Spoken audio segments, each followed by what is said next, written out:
साथियों नमस्ते।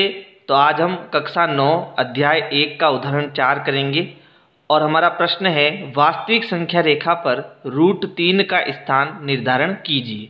तो हमें क्या करना है, जो संख्या रेखा होती है उसमें ये बताना है कि ये √3 जो है वो हमें कहाँ पर मिलेगा। तो इसके लिए पहले हम ये समझते हैं कि ये √3 जो है वो हमें कैसे मिलेगा। ठीक है, तो हम जानते हैं कि किसी भी समकोण त्रिभुज के अंदर ये हमारा मान लो 90 डिग्री का कोण है, तो 90 डिग्री के सामने वाली भुजा हमारा क्या होती है, कर्ण होती है। नीचे वाली भुजा हमारा क्या होती है, आधार होती है। और ये भुजा हमारा क्या होती है, लंब होती है ना। मान लीजिए आधार आपका 1 यूनिट है और लंब अगर आपका √2 यूनिट है, तो कर्ण आपको क्या मिलेगा, कर्ण आपको √3 मिलेगा। अब कैसे मिलेगा, तो देखो हमने एक फॉर्मूला पढ़ा था कि कर्ण की घात 2 जो है वो आधार की घात 2 प्लस लंब की घात 2 के बराबर होता है ना। अब हमें क्या चाहिए, हमें √3 चाहिए। तो हम क्या करेंगे, आधार का मान और लंब का मान यहाँ रखेंगे तो हमें √3 मिलेगा। कैसे मिलेगा, तो इसको समझो। देखो आधार हमने कितना लिया, आधार हमने लिया 1 यूनिट, तो यहाँ 1 आ जाएगा। लंब हमने कितना लिया, √2, तो यहाँ आ जाएगा √2 यूनिट। अब 1 का वर्ग कितना होता है, 1। √2 का वर्ग कितना होता है, 2, है ना। ये ध्यान रखना, ये जो वर्ग है ये 2 हमारा क्या है, वर्ग है। और ये किसका निशान है, ये वर्गमूल का निशान है। तो वर्ग से वर्गमूल हट जाएगा और हमें आंसर क्या मिलेगा, 2 मिलेगा। 1 और 2 को हम जोड़ेंगे तो हमें क्या मिलेगा, 3। और बराबर के इस साइड में हमारा क्या चल रहा है, इधर चल रहा है कर्ण की घात 2 यानी कर्ण का वर्ग। अब ये वर्ग जब बराबर के इस साइड में आएगा, है ना, तो ये वर्ग क्या बन जाएगा, वर्गमूल बन जाएगा। तो कर्ण हमें क्या मिलेगा, कर्ण हमें मिलेगा वर्गमूल 3 यानी √3। ठीक है, तो हमें क्या करना है, हमें आधार 1 यूनिट लेना है और लंब जो है वो √2 यूनिट लेना है। अब ये √2 हमें कैसे मिलेगा, तो वो भी मैं समझा देता हूँ, है ना। वो हमने उदाहरण 3 में समझा था। उदाहरण 3 में हमने क्या समझा था कि मान लीजिए अगर आधार 1 यूनिट है और लंब भी 1 यूनिट है, तो कर्ण हमें कितना मिलेगा, √2 यूनिट मिलेगा। ये कैसे मिला, तो ये भी हमें इस सूत्र की सहायता से मिला, है ना। यानी सीधा सीधा हमें क्या करना है, हमें पहले √2 बनाना है, फिर इसके बाद हम क्या मिले, हमें क्या मिलेगा, √3 मिलेगा। समझ गए। चलो अब इसको करना कैसे है वो समझो। तो सबसे पहले हम एक संख्या रेखा खींचेंगे।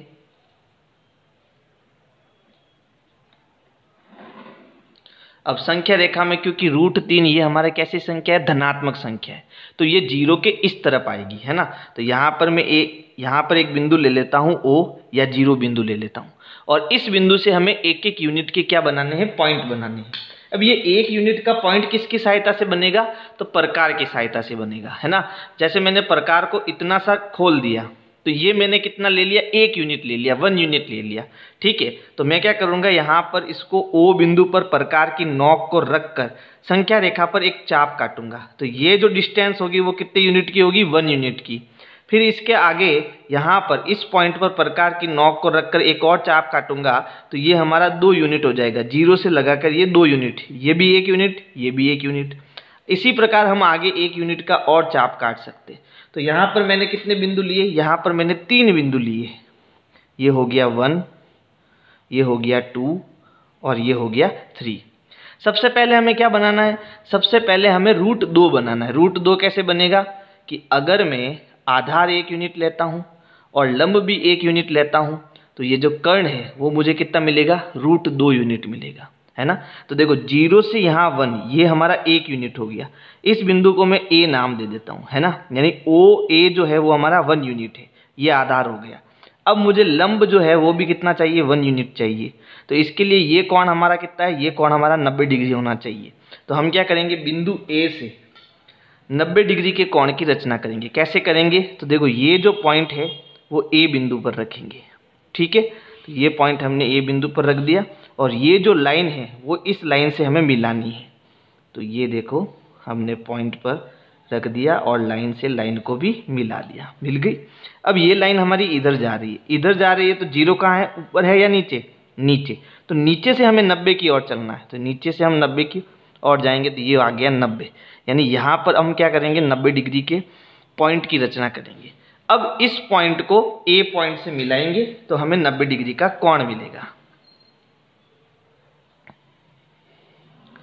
चलो लेकिन ये जो डिस्टेंस है वो 1 यूनिट से ज़्यादा है और हमें कितना चाहिए, हमें 1 यूनिट चाहिए। तो प्रकार पहले से 1 यूनिट खुला हुआ है ना, यानी ये जो डिस्टेंस है वो पहले से खुली हुई है। अब इस 1 यूनिट का चाप जो है हमें ए पॉइंट से, ए बिंदु से रखकर यहाँ एक चाप काटना है। जहाँ चाप कटेगा वहाँ हमें एक बिंदु अंकित करना है, इसे हम क्या नाम देंगे, बी। अब देखो आधार भी हमारा 1 यूनिट हो गया और लंब भी हमारा 1 यूनिट हो गया। तो ओ और बी को हम मिलाएंगे तो ये जो डिस्टेंस होगी वो हमारी क्या होगी, √2 होगी। तो हम क्या करेंगे, ओ और बी को मिलाएंगे।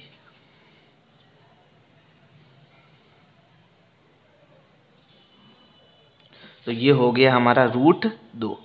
लेकिन हमें क्या चाहिए, हमें √3 चाहिए। अब √3 कैसे मिलेगा, तो √3 हमें कैसे मिलेगा कि यदि मैं आधार 1 यूनिट लेता हूँ, है ना, या फिर आधार में √2 यूनिट ले लेता हूँ, ठीक है, और लंब अगर मैं 1 यूनिट लेता हूँ तो यहाँ कर्ण मुझे क्या मिलेगा, √3 मिलेगा, है ना।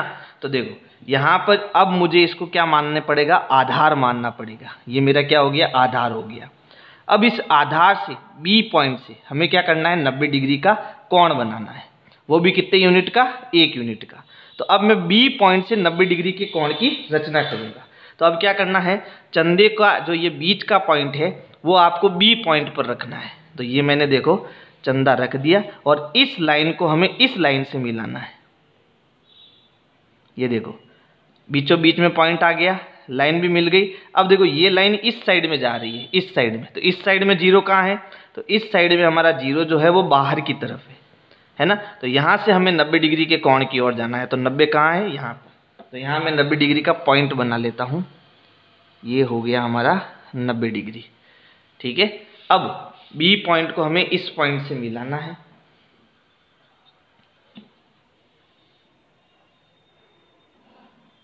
ये बन गया हमारा 90 डिग्री। अब हमें कितना यूनिट चाहिए, लंब 1 यूनिट। तो हम यहाँ बी से 1 यूनिट का चाप काटेंगे। तो यहाँ पर ये जो प्रकार है पहले से 1 यूनिट खुला हुआ है। तो ये मैंने बी पॉइंट पर नोक रखी और चाप काटा, तो यहाँ मुझे एक पॉइंट मिलेगा, ठीक है। इस पॉइंट को मैं सी नाम दे देता हूँ और ये हमारा कितना यूनिट है, 1 यूनिट। तो देखो आधार हो गया 2 यूनिट, लंब हो गया 1 यूनिट। तो जब मैं ओ को सी से मिलाऊंगा तो मुझे क्या मिलेगा, कर्ण मिलेगा। और कर्ण हमारा कितना होगा, √3 यूनिट का होगा, ठीक है। तो ये हो गया हमारा √3।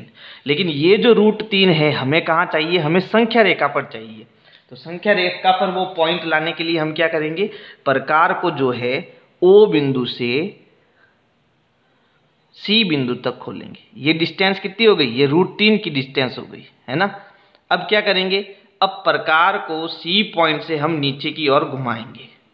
जैसे ही घुमाएंगे तो संख्या रेखा पर जो है ये पॉइंट हमें यहाँ पर कटेगा, यानी मिलेगा, ठीक है। ये जो पॉइंट होगा वो किसका है, ये √3 का पॉइंट है। तो इस प्रकार से जो है आपको संख्या रेखा पर √3 का स्थान निर्धारित करना है। अगर वीडियो पसंद आई तो वीडियो को लाइक करो, अपने दोस्तों को शेयर करो। Thank you. कक्षा 9 की सभी वीडियोस देखने के लिए आपको YouTube में सर्च करना है विनय क्लासेज। जब आप सर्च करेंगे तो आपको मेरा चैनल दिखाई देगा, आपको चैनल में जाना है। जब चैनल में आप जाएंगे तो आपको बहुत सारे ऊपर ऑप्शन दिखाई देंगे, home, video, shorts, live, playlist. तो आपको प्लेलिस्ट में जाना है। जब आप इसको ऊपर करेंगे तो आपको कक्षा 9 का एक फोल्डर दिखाई देगा और कक्षा 9 के फोल्डर में जब यहाँ नीचे आप स्क्रॉल करोगे तो आपको कक्षा 9 की सभी वीडियोस चैप्टर वाइज मिल जाएगी।